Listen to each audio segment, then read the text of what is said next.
नमस्कार दोस्तों, मैं देवेंद्र सिंह गुरुजी तरकस में आपका स्वागत करता हूं। आप सभी को रक्षाबंधन की ढेर सारी शुभकामनाएं। उम्मीद करते हैं त्योहार मनाने के साथ साथ आप अपनी परीक्षाओं पर भी ध्यान दे रहे होंगे और आपकी परीक्षाओं की जो डेट है वो एकदम नजदीक ही आ चुकी है। एडमिट कार्ड आपके हाथ में आ गए होंगे। अपनी परीक्षाओं पर ध्यान दीजिए, अपनी तैयारियों को और जोड़ दीजिए।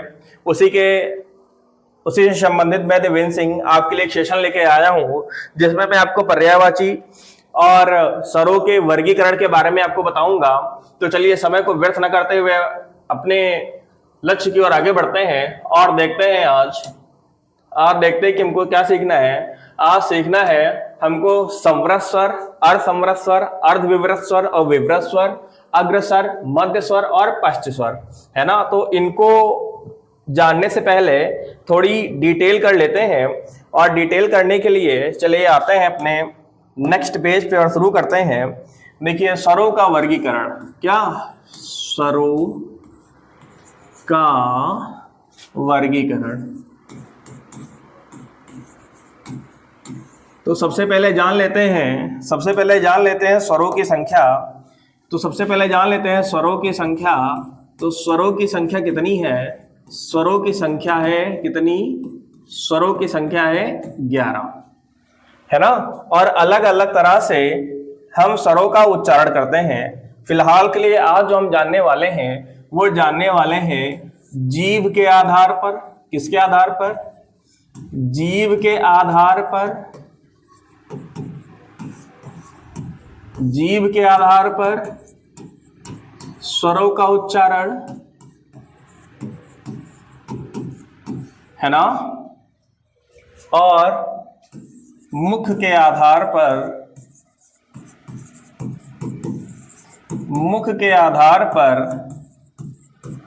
स्वरों का उच्चारण। ठीक है। तो जीभ के आधार पर स्वरों को हम कितने तरीके से उच्चारित करते हैं? जीभ के आधार पर हम स्वरों को 3 तरह से उच्चारित करते हैं और मुख के आधार पर स्वरों का उच्चारण होता है कितने प्रकार से? 4 प्रकार से।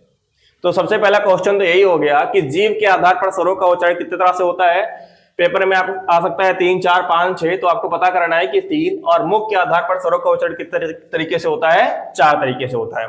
ठीक है। तो आप जानते हैं कि जीभ के आधार पर स्वरों का उच्चारण कैसे कैसे कर सकते हैं हम। तो जीभ के आधार पर स्वरों के उच्चारण को हम 3 भागों में बांटते हैं। पहला है अग्रस्वर, दूसरा है मध्य स्वर और तीसरा है पश्च स्वर। ठीक है। आपसे क्वेश्चन ऐसे भी पूछ सकता है कि इनमें से कौन सा जीभ के आधार पर स्वरों का उच्चारण नहीं है? अग्रस्वर, मध्य स्वर, पश्च स्वर, विवृत स्वर, ऐसे दे देगा, है ना। तो आपको ध्यान रखना है कि जीभ के आधार पर स्वरों का उच्चारण होता है 3 प्रकार से। और वो 3 प्रकार कौन कौन से हैं? अग्रस्वर, मध्य स्वर और पश्च स्वर। इधर की ओर बढ़ते हैं।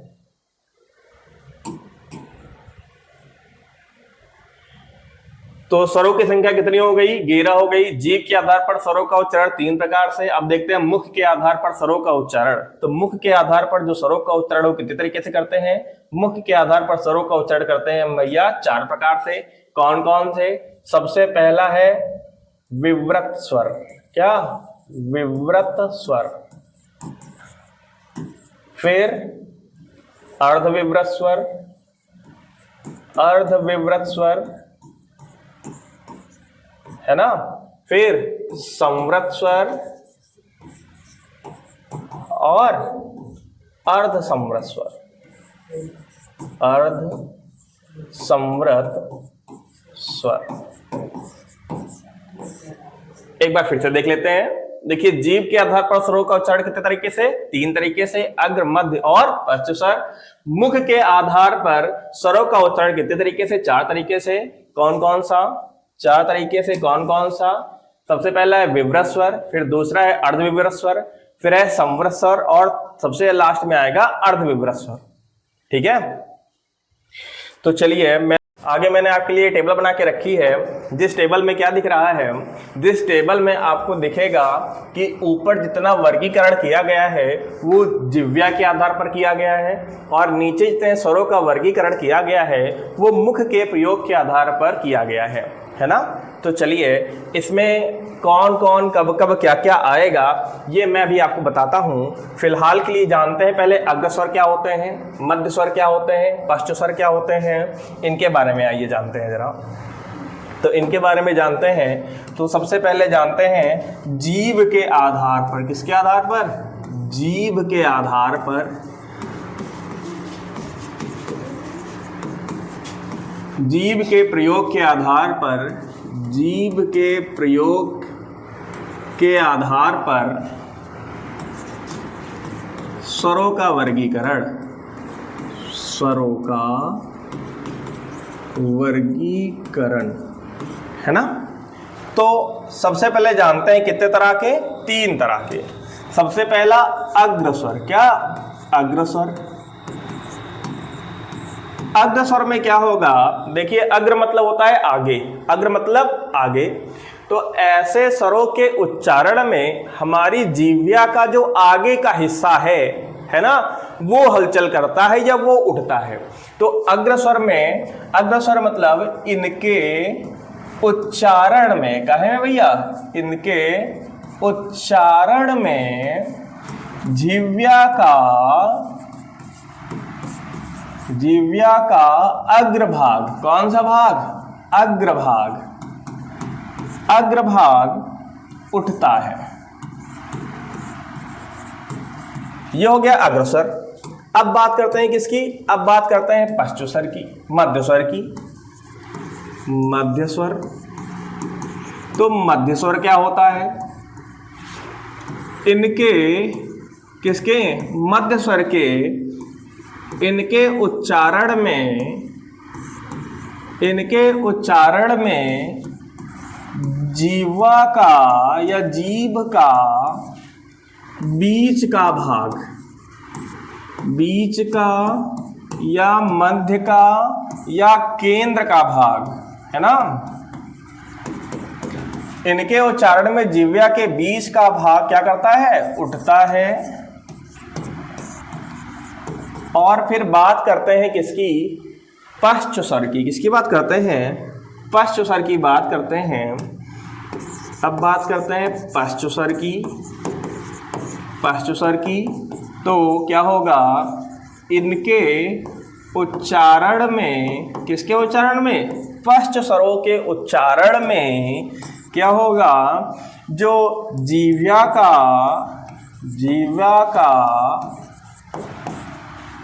पश्च भाग है, पिछला भाग है, क्या करता है? उठता है।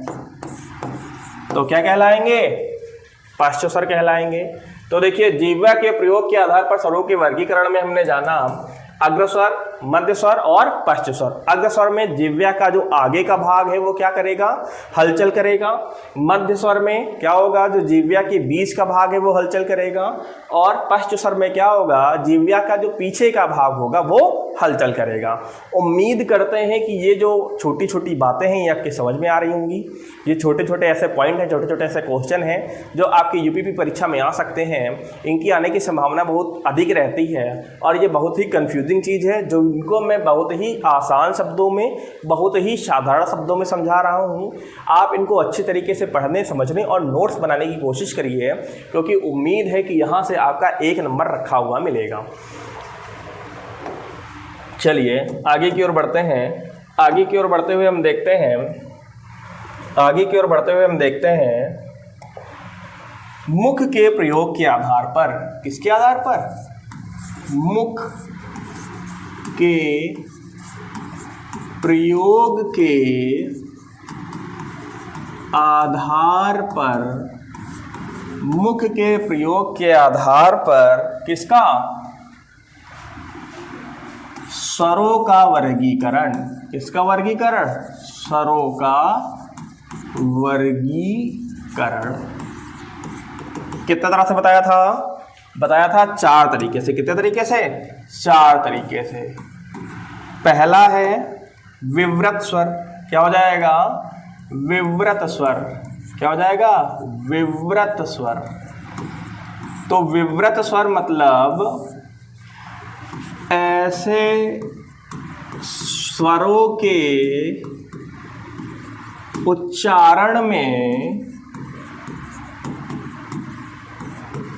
जो मुख है, मुंह है, मुख सबसे अधिक खुलता है। मुख क्या होता है? सबसे अधिक खुलता है। मुख सबसे अधिक खुलता है। तो विव्रत स्वर कौन से स्वर होते हैं? विव्रत स्वर ऐसे स्वर होते हैं जिनके उच्चारण में जो मुख होता है वो सबसे अधिक खुलता है ना। फिर बात करते हैं किसकी? अर्ध विव्रत स्वर की। किसकी? अर्ध विव्रत स्वर। अर्ध विव्रत स्वर क्या होते हैं भैया? तो अर्ध विव्रत स्वर ऐसे स्वर होते हैं जिनके उच्चारण में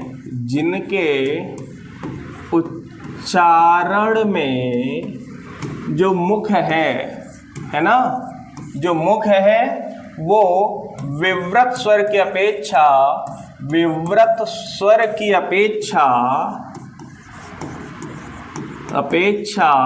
सबसे कम खुलता है।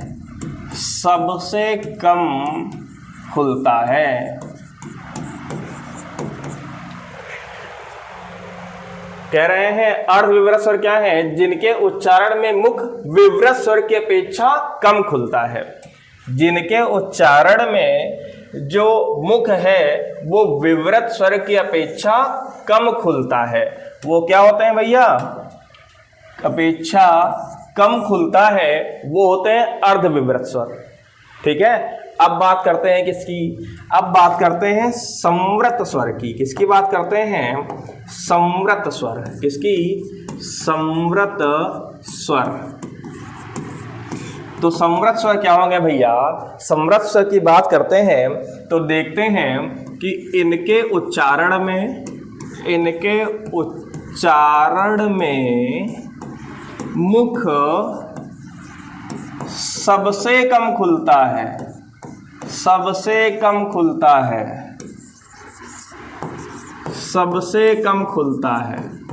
इनके उच्चारण में जो मुख है वो सबसे कम खुलता है। किसके उच्चारण में? संवृत स्वर के उच्चारण में। फिर बात करते हैं अर्ध संवृत स्वर की। किसकी बात करते हैं? अर्ध संवृत स्वर की। अर्ध संवृत स्वर की बात करते हैं और अर्ध संवृत के बारे में जानते हैं तो लिखा हुआ है अर्ध संवृत स्वर। अर्ध संवृत स्वर। अर्ध संवृत स्वर क्या होते हैं? इनके उच्चारण में, किसके उच्चारण में?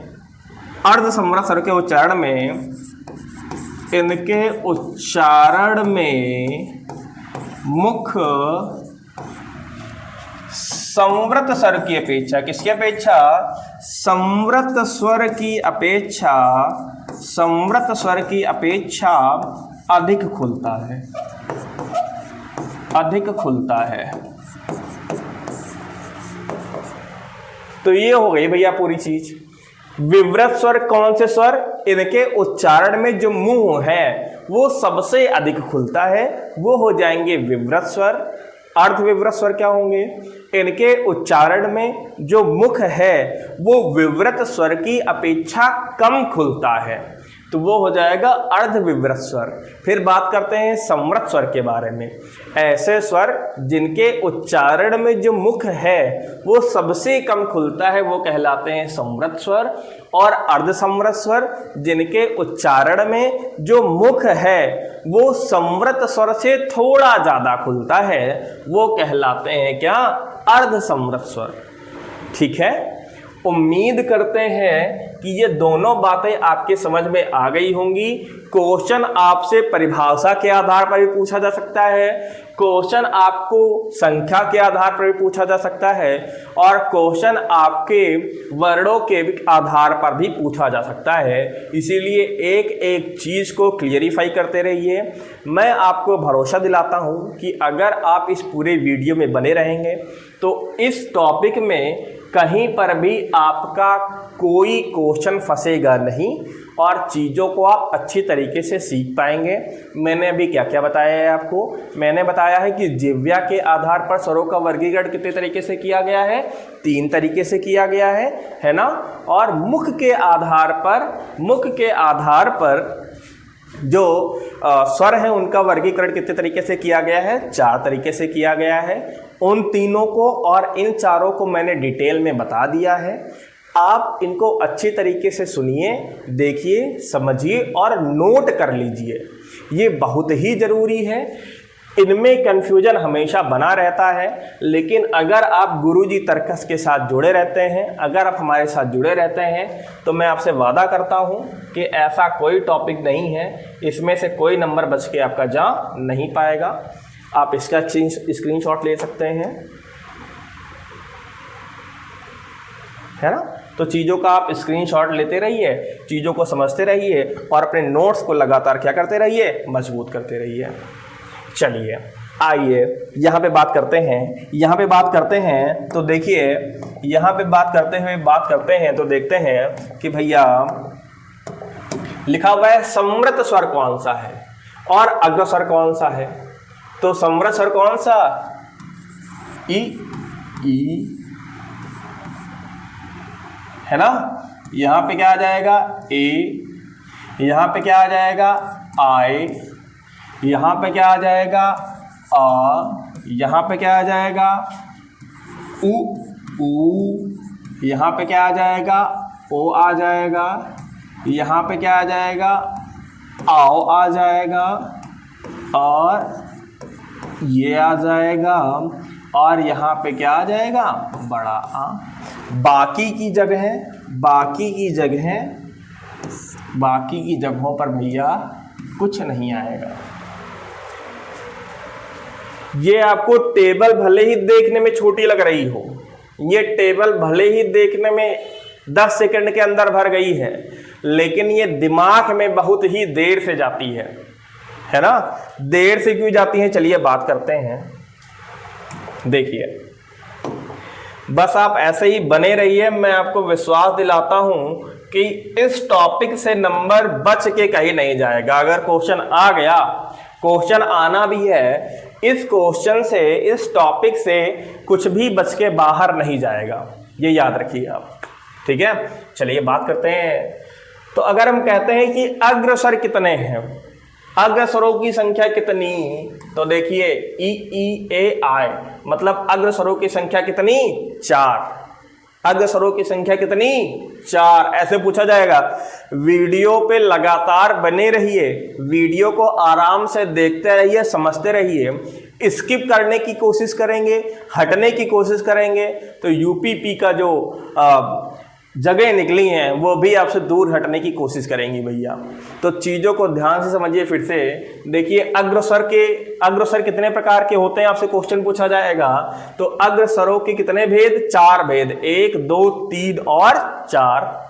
पूछेगा मध्य स्वर, मध्य स्वर में क्या आता है? तो मध्य स्वर में केवल एक स्वर, छोटा आ। फिर आपसे पूछेगा पश्च स्वर के अंतर्गत कितने स्वर आते हैं? तो 1, 2, 3, 4, 5, 6। तो पश्च स्वर के अंतर्गत कितने स्वर आते हैं? 6 स्वर आते हैं। इनको ध्यान से देखिए। फिर से देखिए, अग्रस्वर नीचे की तरफ, मध्य स्वर नीचे की तरफ और पश्च स्वर नीचे की तरफ। ये क्वेश्चन ऐसे बन सकता है। फिर आपसे पूछेंगे कि समृत स्वर कितने हैं? तो समृत स्वर कौन से स्वर? समृत स्वर। तो ये देखिए जो एरो लगा हुआ है, समृत स्वर 1, 2, 3, 4। कितने स्वर? समृत स्वर 4, अर्ध समृत स्वर 2, अर्ध विवृत स्वर 1, 2, 3, 4 और विवृत स्वर केवल 1, है ना। विवृत स्वर कितने? 1।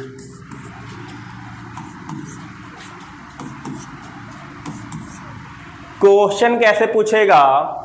ध्यान से देखिए भैया, बहुत ही जरूरी वीडियो है आपके लिए ये। ऐसे पूछेगा, आपसे कहेगा वीडियो पे लगातार आपको बने रहना है। गुरुजी तर्कस को लगातार आपको अपने दोस्तों के साथ शेयर करते रहना है, सब्सक्राइब करते रहना है, क्योंकि मैं और मेरी फैकल्टी आपके लिए अथक मेहनत कर रहे हैं, अथक प्रयास कर रहे हैं, और आपको बस करना इतना ही है कि हमको लाइक करिए, शेयर करिए, कमेंट करिए, इतना आपको काम करना है। आपसे क्वेश्चन पूछा जाएगा, पश्च विव्रत स्वर कौन सा है? पश्च विव्रत स्वर कौन सा है? क्या पूछेंगे? पश्च विव्रत स्वर कौन सा है आपसे पूछेंगे। तो देखिए, पश्च स्वर में तो इतनी चीजें, इतने स्वर हैं, 1 2 3 4 5 6, लेकिन पश्च स्वर भी हो और साथ में विव्रत स्वर भी हो, पश्च स्वर भी हो और साथ में विव्रत स्वर भी हो, तो वो कौन सा स्वर है? बड़ा आ। कौन सा स्वर है? बड़ा आ। ये देखिए भैया, ऐसे पूछा जाएगा, ऐसे आपको ध्यान रखना है, ऐसे ही लगातार आपको आगे बढ़ते रहना है। फिर से सुनिए, आपसे कह रहा है पश्च विव्रत स्वर। क्या कह रहे हैं? पश्च विव्रत स्वर। तो पहले देखिए, पश्च स्वर में तो इतने स्वर हैं, लेकिन साथ में ये भी कह दे कि विव्रत स्वर भी बताना है, तो पश्च विव्रत स्वर में क्या आ जाएगा? बड़ा आ, है ना। आपसे क्वेश्चन पूछ सकते हैं भैया, आपसे क्वेश्चन पूछ सकते हैं। क्या पूछ सकते हैं? आपसे क्वेश्चन पूछेंगे कि मध्य, क्या मध्य, आपसे पूछेंगे मध्य अर्धविव्रत स्वर बताइए। अर्धविव्रत स्वर आपसे ये क्वेश्चन पूछ लेंगे, आपको 4 ऑप्शन दे देंगे, अब बताना है। तो देखिए, पहले मध्य स्वर कौन सा है? मध्य स्वर देखिए ये वाले हो गए, और इसमें साथ में कह रहा है कि अर्धविव्रत स्वर, तो अर्धविव्रत स्वर कौन सा है? मध्य भी हो और अर्धविव्रत स्वर भी हो, मध्य भी हो और अर्धविव्रत स्वर भी हो, वो कौन सा है भैया? छोटा आ। तो इस तरीके से आपको अपनी तैयारी को बहुत ही पुख्ता करना है। आपसे पूछ सकता है कि अग्र स्वर कौन कौन से हैं, मध्य स्वर कौन कौन से हैं, पश्च स्वर कौन कौन से हैं, या आपसे पूछ सकता है कि ऐसा कौन सा स्वर है जिसको बोलने में जो मुख है वो सबसे अधिक खुलता है ना। तो आपको बताना पड़ेगा कौन सा? संवृत स्वर, नहीं संवृत नहीं, विव्रत स्वर, है ना। संवृत में तो क्या होगा? सबसे कम खुलेगा। तो इस तरीके से आपको इन क्वेश्चन को टैकल करना है, आपको इन क्वेश्चन को सोचना है, समझना है और इस जगह पे नोट कर लेना है ना। उम्मीद करते हैं कि ये जो सेशन है ये आपके काम आएगा और इसमें से आपसे क्वेश्चन फंस के दिखाएगा, और बस आपको गलत नहीं करना है, क्योंकि मैंने आपको इनको अच्छी तरीके से समझाया है, अच्छी तरीके से आप इनको पहचान सकते हैं और अच्छी तरीके से इनको आप देख सकते हैं, है ना। चलिए थोड़ा देख लीजिए, ये मैंने आपको बताया है अभी, क्या बताया है कि स्वरों का वर्गीकरण बताया है। तो स्वरों का वर्गीकरण किसके आधार पर? जीभ के आधार पर, मुख के आधार पर, 3 तरीके का और 4 तरीके का बताया है। फिर जीभ के आधार पर स्वरों का वर्गीकरण में क्या क्या होता है, अग्र स्वर क्या होते हैं, मध्य स्वर क्या होते हैं, पश्च स्वर क्या होते हैं, ये बताया गया है। फिर बताया गया है कि मुख के प्रयोग के आधार पर स्वरों का वर्गीकरण कैसा होता है, ये बताया गया है ना।